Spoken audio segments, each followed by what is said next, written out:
Have you ever spent hours designing a carousel, but it still doesn't look professional? In this video, I'm going to show you how to create an advanced carousel in Photoshop step by step that actually grabs attention and looks professional.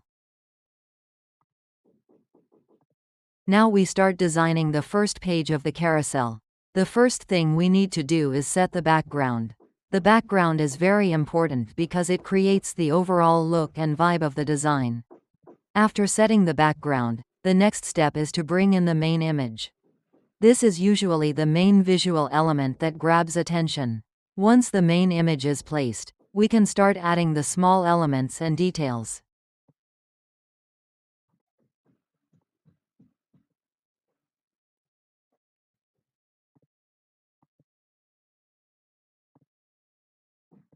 This can include things like shapes, icons, highlights, or decorative elements that make the design look more interesting and balanced.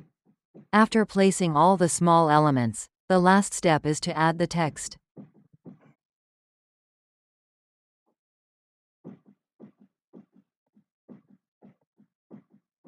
Make sure the headline is clear and bold, so it immediately catches the viewer's attention. And that's it, your first carousel page is ready.